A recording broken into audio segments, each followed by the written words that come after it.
Welcome to chemistry आश्रम। आज हम लोग पढ़ने वाले हैं फोटो केमिस्ट्री का एक इंपॉर्टेंट टॉपिक जेवलॉन्स्की डायग्राम। ठीक है, जेवलॉन्स्की डायग्राम हम क्यों बनाते हैं, ठीक है, उसको बनाने की क्या नीड हुई हमें, ये सब चीजें देखने वाले हैं। हम किसने दिया ये जेवलॉन्स्की डायग्राम, ठीक है, पूरा डायग्राम देखेंगे और मैं साथ ही साथ इसमें आपको याद करने की सिंपल ट्रिक बताऊंगी। जहां पे कंफ्यूजन होता है, जैसे फ्लोरोसेंस फास्फोरेसेंस में कंफ्यूजन होता है कि किसमें क्या होने वाला है या आईसी आईएससी में क्या होने वाला है, तो साथ ही साथ मैं आप लोगों को याद करने की ट्रिक भी बताती चलूंगी। तो चलिए स्टार्ट करते हैं जेवलॉन्स्की डायग्राम।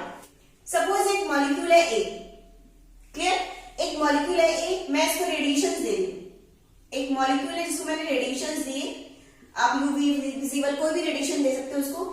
सपोज आपने इस ए मॉलिक्यूल को रेडिएशन दी, ये आपका ग्राउंड स्टेट है और ये आपका क्या एक्साइटेड स्टेट है, ठीक है। तो क्या करेगा ये मॉलिक्यूल, ए जो मॉलिक्यूल है वो क्या करेगा, ग्राउंड स्टेट से अपर स्टेट में जाएगा, एक्साइटेड स्टेट में जाएगा। जैसे एनर्जी को ऑब्जॉर्व करेगा, ये क्या करेगा, ग्राउंड स्टेट से एक्साइटेड स्टेट में जाएगा, ठीक है। और एक्साइटेड स्टेट में इस ए का क्या होगा, ठीक है, मे बी एक्साइटेड ए, इसको स्टार से शो करें, ए स्टार, ये कहां पर है, एक्साइटेड स्टेट में। कहां पर है ये, एक्साइटेड स्टेट में है। अब इस एक्साइटेड स्टेट में दो तरह की प्रोसीजर हो सकती है, इसके साथ दो तरह के प्रोसेस हो सकते हैं। हो सकता है कि वापस से ये जो ए है, जितनी एनर्जी इसने अब्सॉर्ब करी उस एनर्जी को लूज करके या उस एनर्जी को एमिट करके वापस से ग्राउंड स्टेट में आ जाए। एक पॉसिबिलिटी तो ये बनती है कि जो एनर्जी इसने अब्सॉर्ब की थी उस एनर्जी को अब्सॉर्ब करके ऊपर गया था, उस एनर्जी को लूज करके वापस से ग्राउंड स्टेट में आ जाए, ठीक है।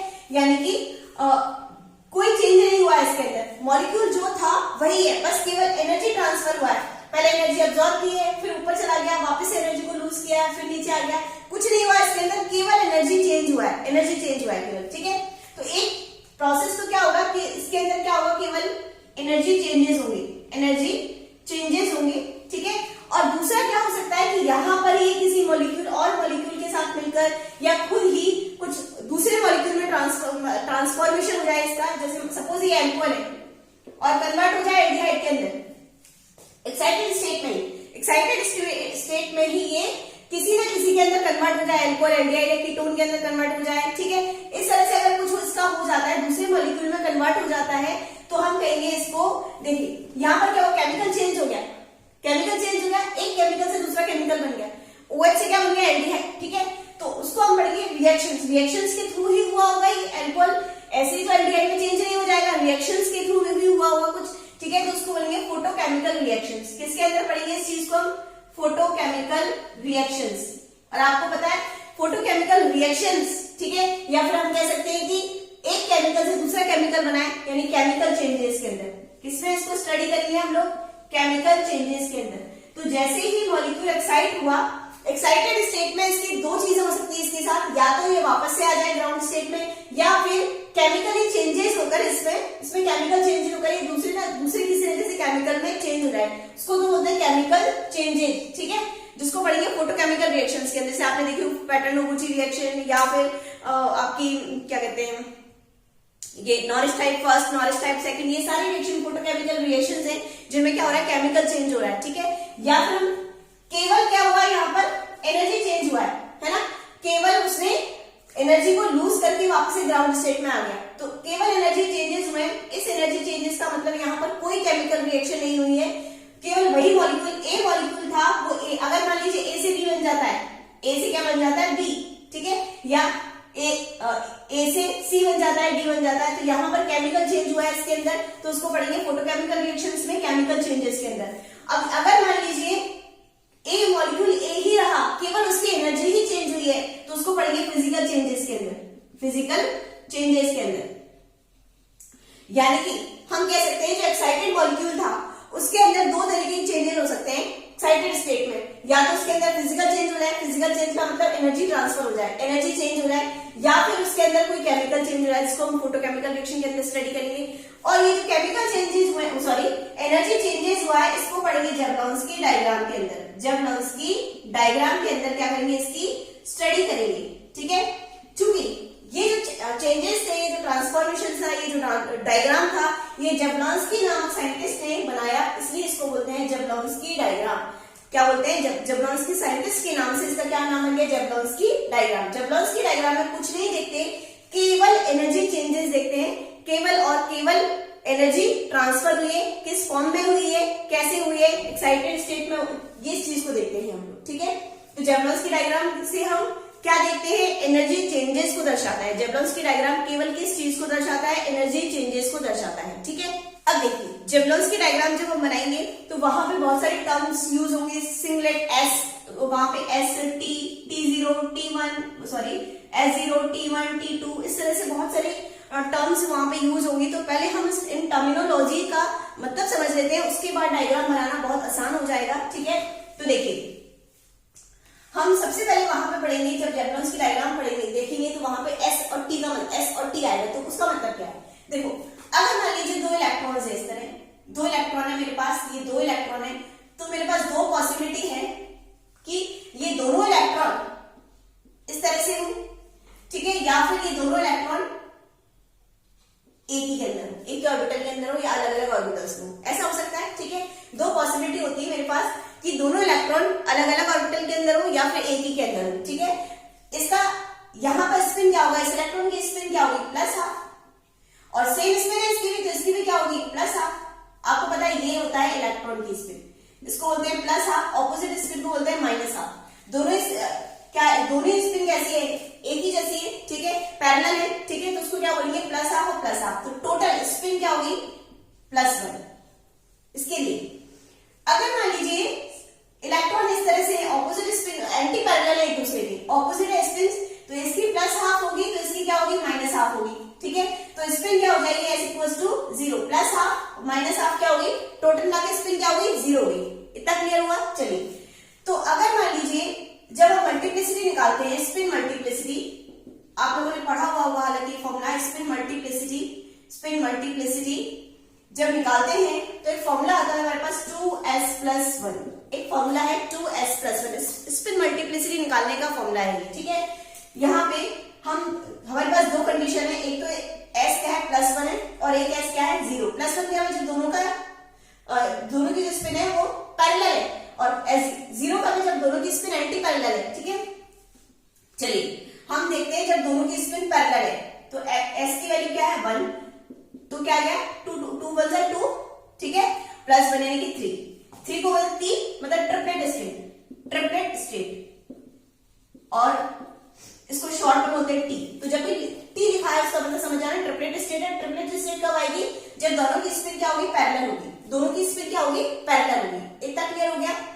अगर मान लीजिए दोनों की स्पिन एंटी पैरेलल है तो 2s+1, s की वैल्यू क्या है, 0 +1, तो ये तो 0 हो गया यानी कि 1, सिंगल, ठीक है, यानी कि सिंगलेट स्टेट। ये कौन सी स्टेट हो गई, सिंगलेट स्टेट, और इसको S से डिनोट करते हैं। तो जब भी S लिखा है तो हमें जाना सिंगलेट स्टेट है, और सिंगलेट स्टेट है इसका मतलब जो स्पिन है वो क्या है, एंटी पैरेलल है। इतना क्लियर होगा।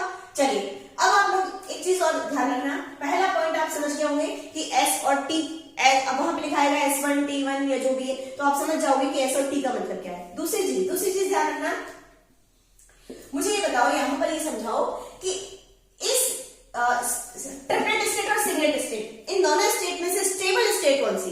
देखो ट्रिपलेट स्टेट में क्या हो रहा है, ट्रिपलेट स्टेट में ये हो रहा है कि दोनों की स्पिन क्या है, दोनों की स्पिन एंटी पैरेलल है, ठीक है, दोनों क्या है, दोनों एक दूसरे से एंटी पैरेलल है। जबकि यहां पर क्या हो रहा है, सिंगलेट स्टेट में क्या हो रहा है, देखो सिंगलेट स्टेट कब आ रही है, इसमें इस पोजीशन में आ रही है, ठीक है। यहां पर क्या हो रहा है, दोनों इलेक्ट्रॉन एक दूसरे को रिपेल करेंगे, दोनों पास में, दोनों इलेक्ट्रॉन पर नेगेटिव चार्ज होता है, तो इसका नेगेटिव चार्ज इसका नेगेटिव चार्ज एक दूसरे को रिपेल करेगा, ठीक है, रिपेल करेगा। तो ये जो स्टेज है या स्टेट बोल सकते हैं, ये अनस्टेबल स्टेट है, ठीक है। कौन सी वाली, जहां पर एंटी पैरेलल है, एंटी पैरेलल मतलब सिंगलेट स्टेट। ये कैसी है, सिंगलेट स्टेट कैसी है, जहां पर दोनों इलेक्ट्रॉन एंटी पैरेलल पास में है, तो दोनों एक दूसरे को रिपेल करेंगे, यानी कि अनस्टेबल है।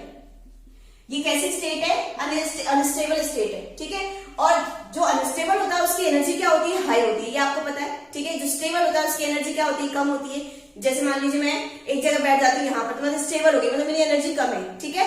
और अगर मान लीजिए मैं भागत दौड़ी करूंगी तो अनस्टेबल हूं मैं इस टाइम, तो मेरी एनर्जी क्या है, मतलब ज्यादा एनर्जी है, बहुत काफी एनर्जी से मैं भाग रही हूँ इधर से उधर, तो क्या हो गया, ये अनस्टेबल स्टेट है। अनस्टेबल की रिपल्शन हो रहा है एक दूसरे के बीच में, इलेक्ट्रॉन्स के बीच में रिपल्शन हो रहा है, तो ये अनस्टेबल है, और अनस्टेबल है इसका मतलब एनर्जी हाई है इसकी।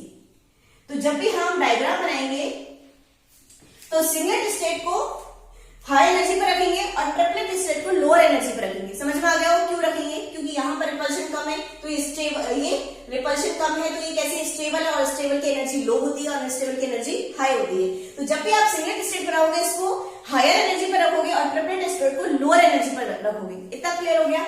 चलिए 2 पॉइंट हमारे क्लियर हो चुके हैं, एस और टी, और किस क्या होते हैं एस और टी, और इनमें से किसकी एनर्जी हाई होती है जब हम डायग्राम बनाएंगे। थर्ड पॉइंट देखिए, हर सिंगलेट स्टेट की कॉरेस्पॉन्डेंस एक ट्रिपलेट स्टेट होगी। जैसे सपोज कीजिए S1 है तो इसकी कॉरेस्पॉन्डेंस T1 होगी, S2 है तो इसकी कॉरेस्पॉन्डेंस T2 होगी, S3 है इसकी कॉरेस्पॉन्डेंस T3 होगी। जब भी हम S1 बनाएंगे हमको T1 भी बनाना पड़ेगा, जब भी हम S2 बनाएंगे T2 भी बनाना पड़ेगा, S3 बनाएंगे T3 भी बनाना पड़ेगा। तो हर स्टेट की कॉरेस्पॉन्डिंग एक ट्रिपलेट, सिंगलेट स्टेट की कॉरेस्पॉन्डिंग एक ट्रिपलेट स्टेट भी होती है जो कि लोअर एनर्जी भी होगी और ये होगी हायर एनर्जी पर। इतना क्लियर हुआ? फोर्थ पॉइंट, ये 4 पॉइंट आप लोग को बहुत इंपॉर्टेंट है डायग्राम बनाने के लिए। चौथा पॉइंट क्या है? देखिए जो मॉलिक्यूल होता है स्टार्टिंग में ग्राउंड स्टेट में होता है, ये सबको पता है। किसमें होता है? स्टार्टिंग में मॉलिक्यूल ग्राउंड स्टेट में होता है, और ग्राउंड स्टेट हमेशा सिंगलेट होती है। ग्राउंड स्टेट कौन सी होती है? हमेशा सिंगलेट होती है, और उसको ग्राउंड स्टेट को S0 से डिनोट करती है। ट्रिपलेट स्टेट में कोई ग्राउंड स्टेट नहीं होती, T0 नहीं होता। इसका मतलब कहने का मतलब है डायग्राम में कभी T0 मत बनाना, T1 से स्टार्ट करना। जबकि जो ग्राउंड स्टेट होगी वो हमेशा क्या होगी? सिंगलेट ही होगी, जिसको S0 से डिनोट करेंगे। ग्राउंड स्टेट जब ट्रिपलेट होती नहीं है तो T0 होगा ही नहीं, तो ग्राउंड स्टेट सिंगलेट होती है, इसको S0 से डिनोट करते हैं। ठीक है, इतना क्लियर हुआ?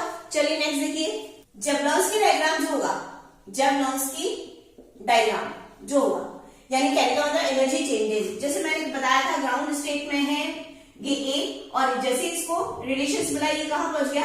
अपर एनर्जी स्टेट में पहुंच गया, A स्टार चला गया। अब देखो मैंने क्या कहा था, ये क्या होगा? जेवलॉन्स्की डायग्राम में क्या पढ़ेंगे हम लोग कि ये क्या करेगा? ये एक्साइटेड स्टेट में जो मॉलिक्यूल है वापस से एनर्जी को रिलीज करेगा, एनर्जी को लूज करेगा और वापस कहां आ जाएगा? ग्राउंड स्टेट में आ जाएगा। मैंने ये बोला था, इसको हम जेवलॉन्स्की डायग्राम के अंदर पढ़ते हैं एनर्जी चेंजेस को। अब देखिए ये जो एनर्जी है, ये जो रिलीज कर रहा है, जो एनर्जी ये जैसे मैंने इसको रेडिएशंस दिए ये अपर में पहुंच गया। अब जब ये एनर्जी को रिलीज करके ग्राउंड स्टेट में आएगा तो एनर्जी को 2 टाइप से रिलीज कर सकता है, या तो लाइट की फॉर्म में रिलीज कर, रेडिएशंस जो उसने अब्सॉर्ब किया उसी फॉर्म में रिलीज करे, यानी hν की फॉर्म में, लाइट की फॉर्म में ही रिलीज करे उसको, या फिर हो सकता है ये हीट की फॉर्म में रिलीज करे उसको। जो एनर्जी उसने अब्सॉर्ब की थी तो उसको जब रिलीज कर रहा है तो एनर्जी रिलीज 2 टाइप से हो सकती है। मे बी वो हीट की फॉर्म में एनर्जी को रिलीज करे, या फिर हो सकता है कि वो लाइट की फॉर्म में एनर्जी रिलीज करे। ठीक है, तो इस हिसाब से जो जेवलॉन्स्की डायग्राम होता है उसमें 2 टाइप के कन्वर्जन होते हैं, 2 टाइप के ट्रांसफॉर्मेशन होते हैं। एनर्जी ट्रांसफर 2 टाइप से हो सकता है। एक तो हो सकता है कि लाइट की फॉर्म में हो, और एक हो सकता है कि लाइट की फॉर्म में हो, एक हो सकता है हीट की फॉर्म में हो। ठीक है, इसको तो बोलते हैं रेडिएटिव प्रोसेस।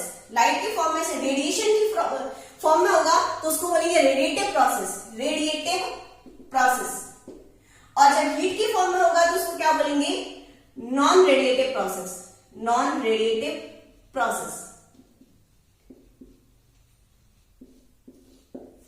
जब लाइट की फॉर्म में होगा तो उसको बोलेंगे रेडिएटिव प्रोसेस, और जब हीट की फॉर्म में होगा तो उसको बोलेंगे नॉन रेडिएटिव प्रोसेस। ठीक है, रेडिएटिव प्रोसेस क्वांटाइज्ड होते हैं, यानी कि यहाँ पर जो रेडिएशन एनर्जी रिलीज हो रही है वो रेडिएशंस या लाइट की फॉर्म में हो रही है। नॉन रेडिएटिव प्रोसेस में हीट की फॉर्म में हो रही है। इसके हमेशा क्वांटाइज्ड होगा, और ये होगा नॉन क्वांटाइज्ड। इसका मतलब क्या होता है समझाऊंगी अभी। नॉन क्वांटाइज्ड, जब हीट की फॉर्म में एनर्जी रिलीज होगी, जो नॉन रेडिएटिव प्रोसेस होगा वो नॉन क्वांटाइज्ड होगा, और जब लाइट की फॉर्म में एनर्जी रिलीज होगी तो उसको रेडिएटिव प्रोसेस बोलेंगे, और ये कैसा होगा? क्वांटाइज्ड होगा। कैसे होगा? क्वांटाइज्ड। ठीक है, यानी कि जो क्वांटाइज्ड एनर्जी लेवल होते हैं वो रेडिएटिव होते हैं। आई बात समझ में? चलिए इसका मतलब समझिए। जैसे सपोज कीजिए 2 एनर्जी लेवल मेरे पास, ये ग्राउंड स्टेट है और ये एक्साइटेड स्टेट है। फर्स्ट एक्साइटेड स्टेट है, इसकी एनर्जी सपोज करो इसकी एनर्जी 5 है और इसकी एनर्जी 20 है। सपोज 5 है, इसकी एनर्जी 20 है। यहां पर एक मॉलिक्यूल ए है, मैं इसको रेडिएशन दे रही हूँ। ठीक है, अब मैंने इसको रेडिएशन दिए तो इन दोनों एनर्जी में डिफरेंस कितना है? एनर्जी लेवल्स के अंदर 15 का, 5 इसके 20 इसके। तो जब इसको 15 एनर्जी मिलेगी तो ही ये अपर एनर्जी स्टेट में जाएगा। 15 5 पहले से ये, ठीक है, 15 और 5 कितने में 20। तो जब इसको 15 एनर्जी मिलेगी तो ही अपर स्टेट में जाएगा। ऐसा नहीं कि इसको 10 एनर्जी दे दी मैंने, ठीक है, 10 और 5 कितने हो गए? 15 हो गए, तो ये बीच में यहाँ आ गया।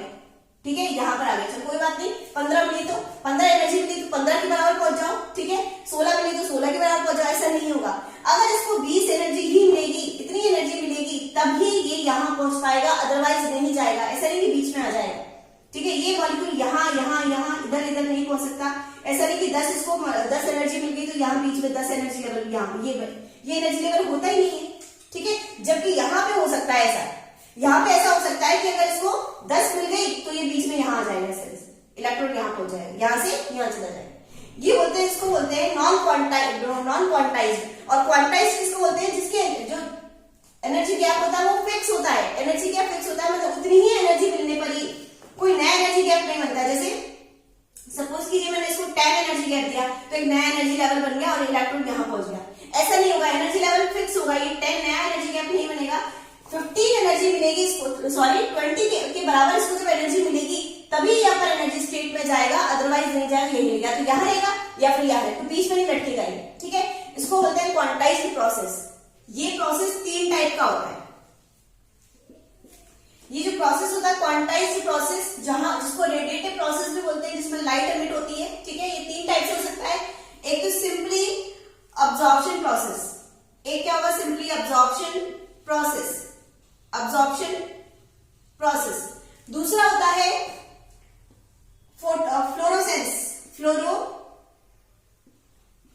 फ्लोरोसेंस, ठीक है।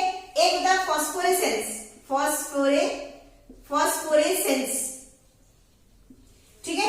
तो ये जो क्वांटाइज्ड प्रोसेस होता है वो 3 टाइप का होता है, अब्जॉर्प्शन प्रोसेस, फ्लोरोसेंस, फॉस्फोरेसेंस। इनमें बहुत कंफ्यूजन होता है फ्लोरोसेंस फॉस्फोरेसेंस में। मैं भी इसको याद करेंगी, ट्रिक भी बताती चलूंगी, जो जिस ट्रिक से मैं याद करती थी आप लोगों को बताती चलूंगी, ठीक है। तो अभी तो इतना याद रखो, क्वांटाइज्ड प्रोसेस 3 टाइप का होता है, absorption process, fluorescence and phosphorescence. फिर हम डायग्राम बनाएंगे उसमें देखेंगे, ठीक है। और जो नॉन क्वांटाइज्ड प्रोसेस होता है जिसमें एनर्जी हीट की फॉर्म में रिलीज होती है, वो 2 टाइप का होता है, ISC, ठीक है, और एक होता है IC। ISC को बोलते हैं IC इंटरनल, S से सिस्टम, इंटरनल सिस्टम क्रॉसिंग, ठीक है। क्या इसका फुल फॉर्म क्या है, इंटरनल सिस्टम क्रॉसिंग। और इसका क्या है, इंटरनल कन्वर्जन। इसका दूसरा क्या है, इसका फुल फॉर्म क्या है इसकी, इंटरनल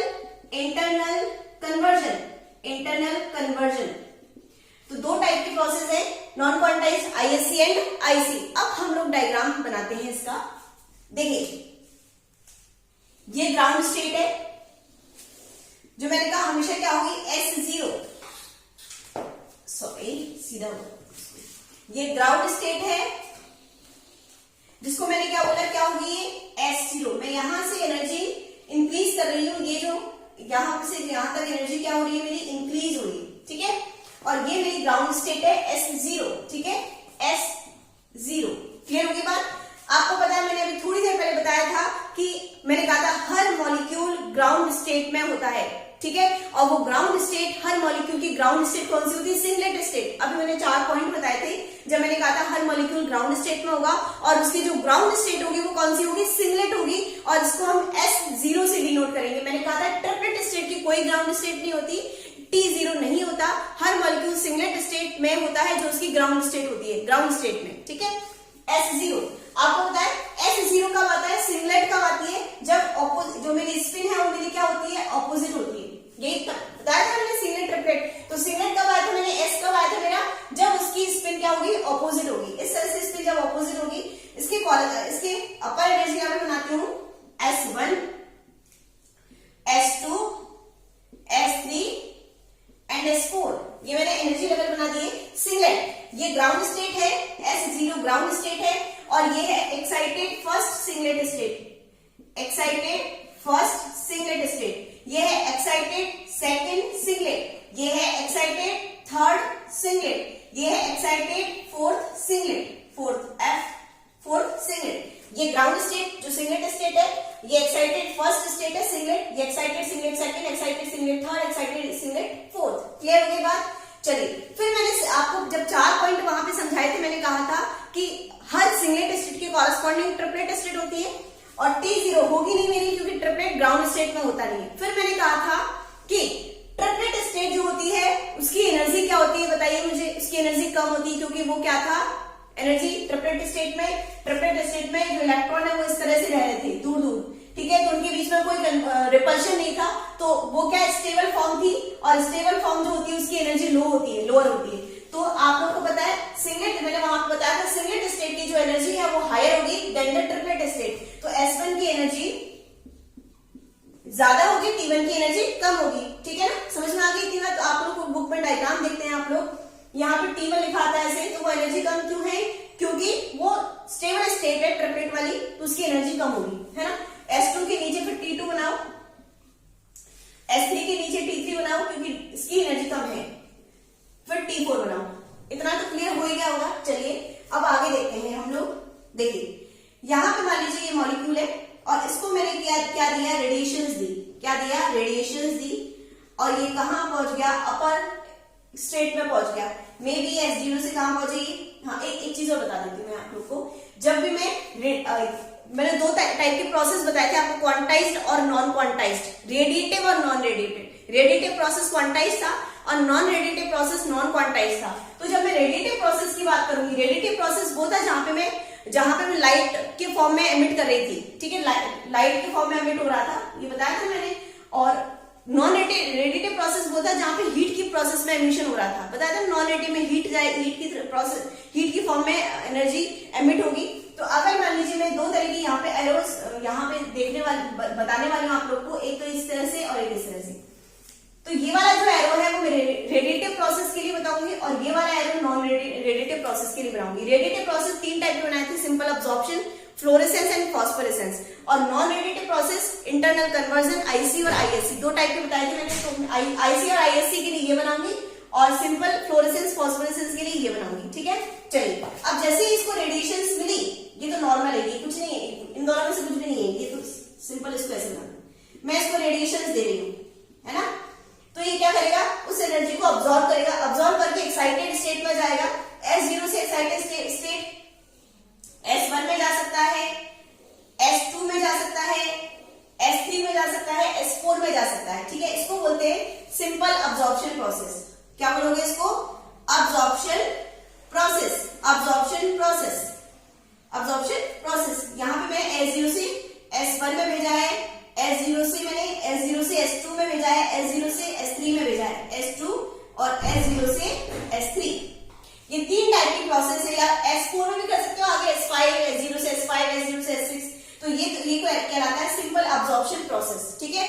और ये कैसा प्रोसेस है, रेडिएटिव प्रोसेस है, ठीक है ना, क्वांटाइज्ड प्रोसेस। मतलब इतनी एनर्जी मिलेगी ना इसको तभी ये जाएगा, ये नहीं कि बीच में लटक गया, थोड़ी सी एनर्जी पाई और थोड़ा सा बीच में आ गया, यहाँ जाके अपनी एक अलग स्टेट बना ली, ऐसा नहीं होगा। इतनी एनर्जी मिलेगी तभी यहाँ पहुंचेगा। ये इतना क्लियर हो गया।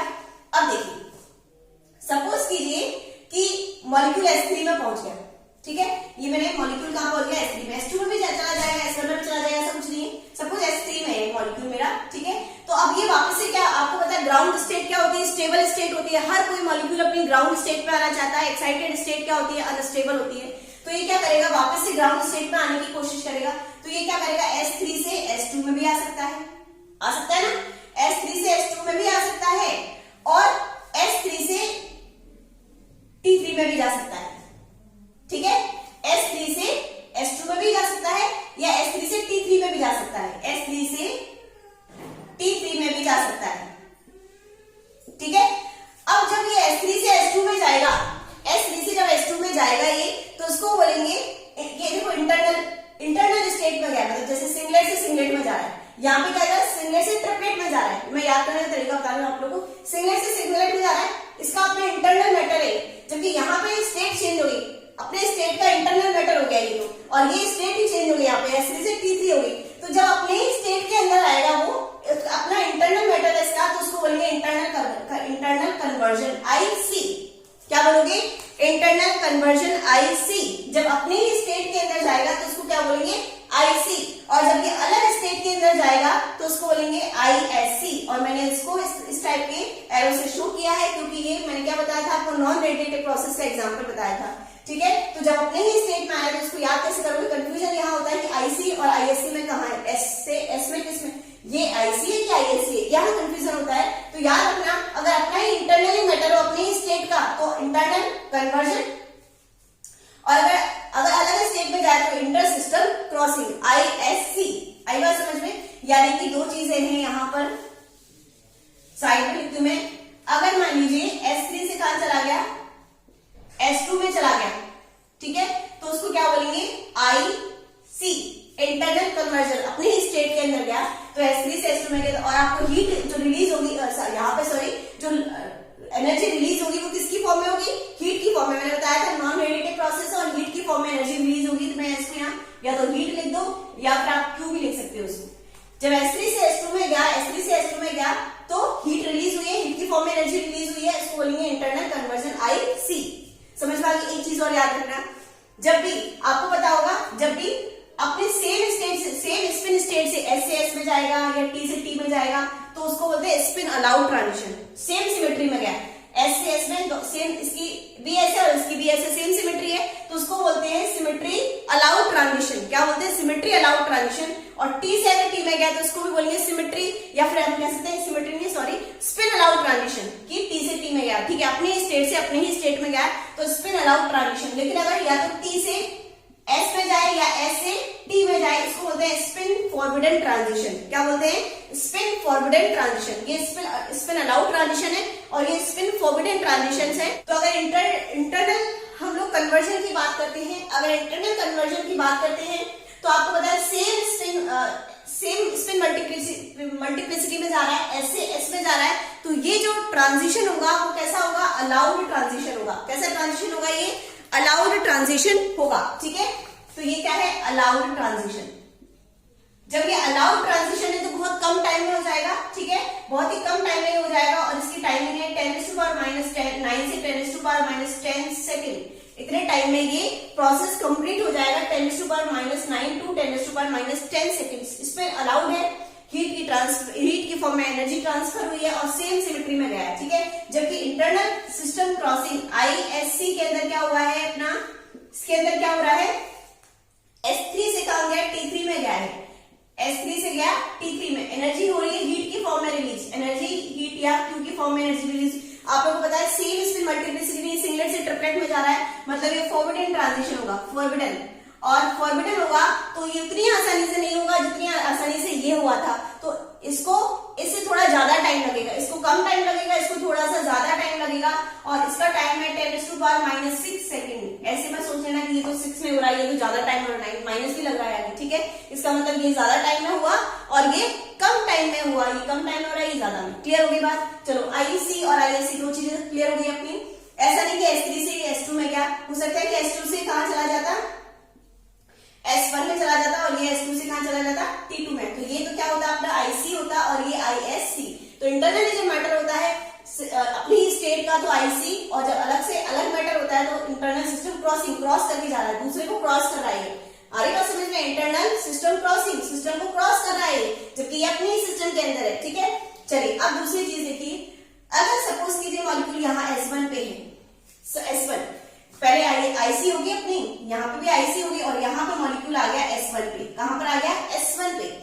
अगर S1 से अब वो कहां, मतलब अल्टीमेटली आना कहां है मॉलिक्यूल को, ग्राउंड स्टेट में आना है, तो पहले तो ग्राउंड स्टेट एक्साइटेड स्टेट से S3 से S2 में गया, S2 से S1 में गया, आना कहां है, S0 में।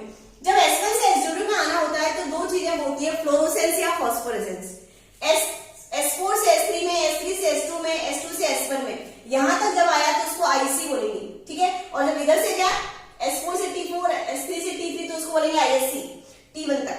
लेकिन जब अब मॉलिक्यूल S1 तक पहुंच गया, S1 तक पहुंच गया, उसके बाद में नॉन रेडिएटिव प्रोसेस नहीं होगा, उसके बाद में रेडिएटिव प्रोसेस होगा, ठीक है।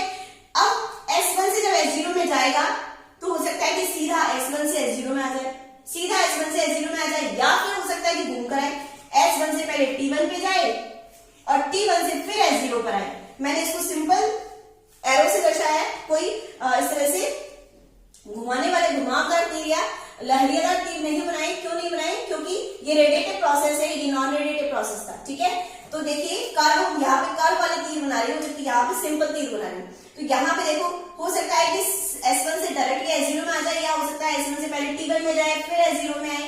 तो अगर सीधा ही आ गया तो उसको बोलेंगे फ्लोरोसेंस, फ्लोरोसेंस, ठीक है। जब S1 से S0 में आता है fluorescence, fluorescence,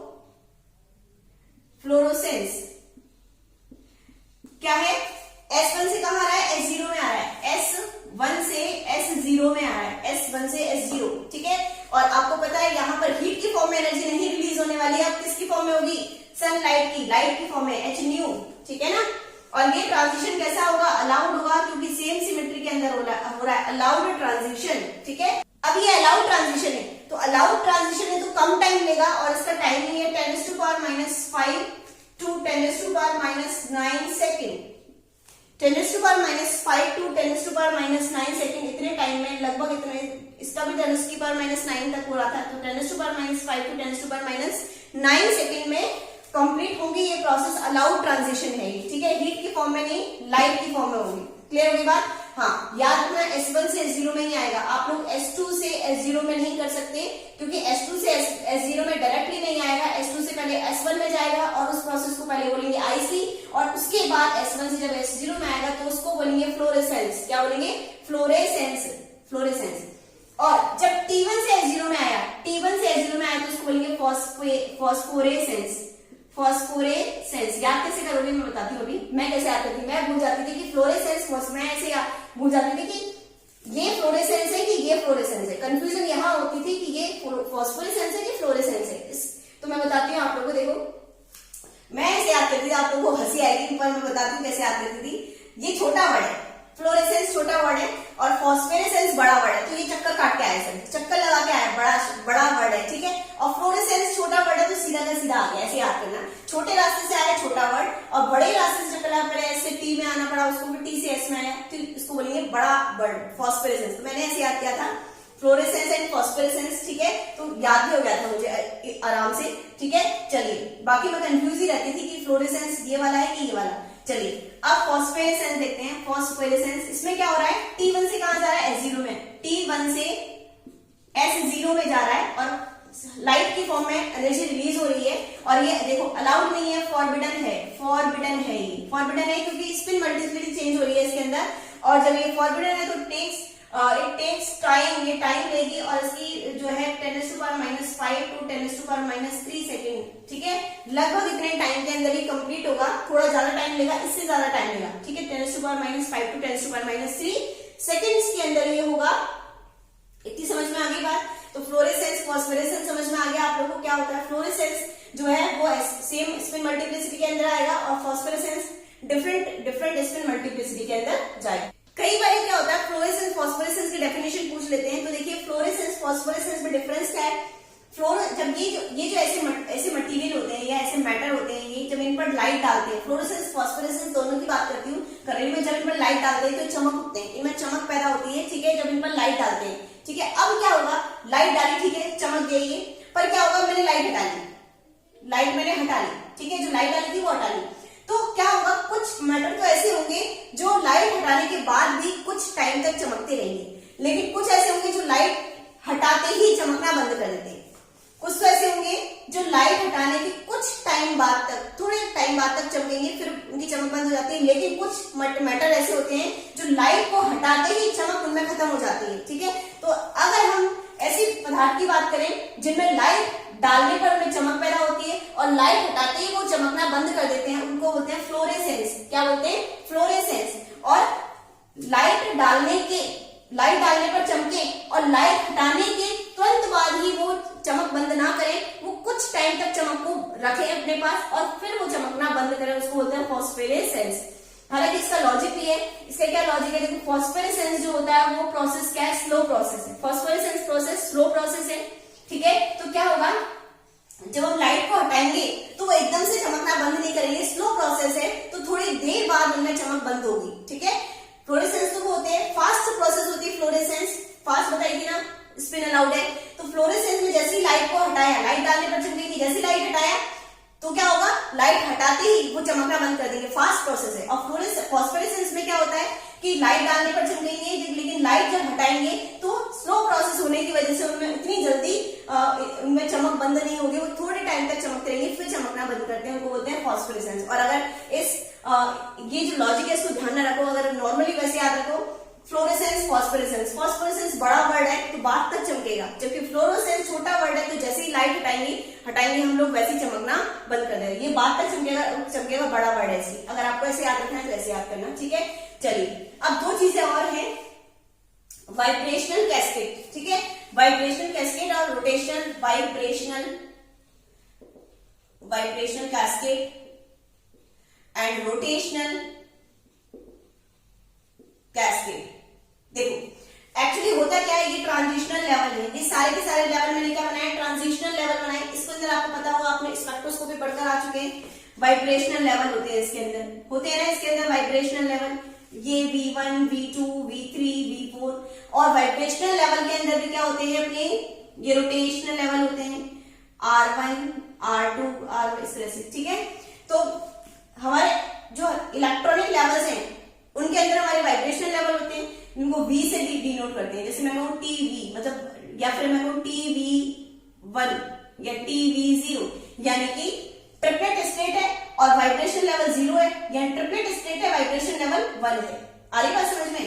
triplet state vibration level 0, triplet state vibration level 1। TV0 से मान लो कोई मॉलिक्यूल TV1 में पहुंच गया, मतलब ट्रिपलेट स्टेट की वाइब्रेशनल लेवल 0 से, वाइब्रेशनल लेवल 0 से 0 मान लीजिए, और ये वाइब्रेशन लेवल 1 है, तो वाइब्रेशन लेवल 0 से 1 स्टेट में पहुंच गया। इसको बोलते हैं वाइब्रेशन कास्केड, ठीक है। जब मान लीजिए लोअर वाइब्रेशन लेवल से मॉलिक्यूल अपर वाइब्रेशन लेवल पर पहुंच जाता है, V0 से V1 में पहुंच जाता है, इसको बोलते हैं वाइब्रेशन कास्केड, है ना। और अगर मान लीजिए इसके अंदर रोटेशनल लेवल और होते हैं, रोटेशनल लेवल R0 से, जब ये R0 है, ये R1 है, रोटेशनल लेवल R0 से जब R1 में पहुंचता है मॉलिक्यूल, तो उसको बोलते हैं रोटेशन कास्केड, ठीक है।